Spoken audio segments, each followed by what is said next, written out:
Chers tous, bonjour Cash en ce samedi 5 octobre 2024. Ceux qui suivent le mégaphone de la cacophonie, M. Billy Binze, je vous dis, il faut avoir du cœur et surtout le souffle, parce que ça ne fait que commencer. Ceux qui pensent que j'en fais un peu trop, il faut vraiment avoir le souffle, car plusieurs d'entre vous vont transpirer.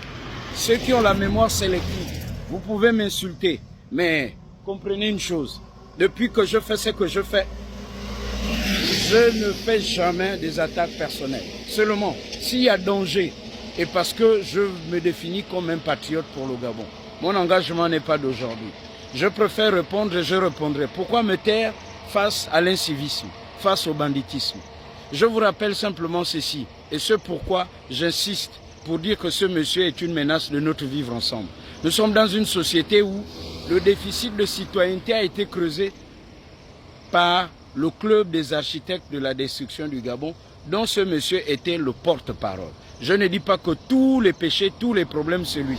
Mais au moment où tout le monde s'était, lui persiste et signe à vouloir agiter et à remuer le couteau dans la plaie. Car ceux qui pensent que parler de lui, bonjour Cash, c'est exagérer ou faire sa publicité, je dis c'est votre point de vue et je le respecte.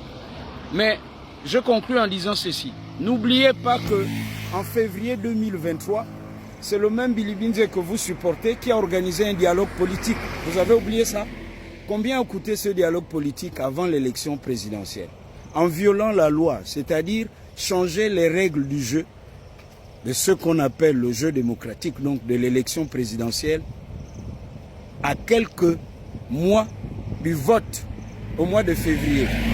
C'est le même Billy Binze qui a introduit et qui voulait démontrer dans sa famille politique qu'il était un homme politique stratégique en imposant aux Gabonais le vote du président et du député, le fameux ticket unique, je ne sais pas comment ils l'ont appelé. En ce temps, ceux qui peuvent encore visiter mon compte, j'étais l'un des rares Gabonais qui avait pris le risque d'en parler parce qu'on disait « Ah, attention, on peut venir t'arrêter à 4h ou 5h du matin, comme on a fait par le passé. » Vous avez oublié tous ceux qui sont morts en défendant l'élection. Et cette élection, on devait donc voter le président et le député et certainement plus tard aussi le sénateur. Du jamais vu en République gabonaise. Voici le projet de Billy Binze. Ensuite, il a fait une conférence de presse pour dire qu'il n'y aura pas de recours et pas de transition. Il reste intransigeant. Je vous ai fait un extrait du journal La Libreville qui était tenu par ce qu'on a appelé les collégiens. Ceux qui ont évidemment facilité sa promotion, y compris parce que M. Ali Bongo était fatigué, ce sont ces fameux collégiens, l'équipe de son fils Noureddin Bongo, favorisait son arrivée à la primature. Et d'aucuns de dire qu'on a atteint le fond parce que le banditisme politique allait être légalisé.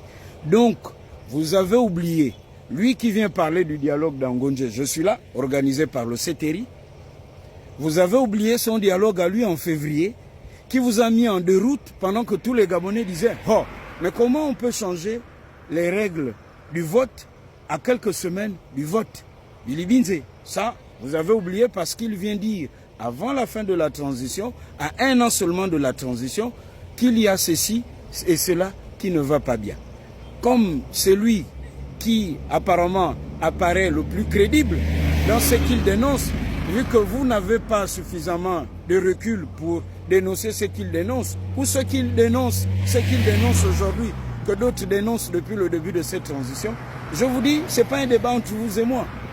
Seul le temps est le vrai juge, mais demain, la seule chose que je puisse vous souhaiter, ne soyez pas victime d'injustice et demandez à celui que vous accusez d'en faire trop, de venir en parler. Car, ironie du sort, parmi les personnes qui soutiennent Billy Binze là et qui viennent nous insulter sur les réseaux sociaux en commentaire, ce sont les mêmes personnes qui venaient tous les jours nous appeler et nous interpeller parce que ne comprenant pas le mode de gouvernance. Mémoire courte quand il nous tient. Mais voyez-vous, chacun assumera son karma tôt ou tard. Et c'est une vérité cachée.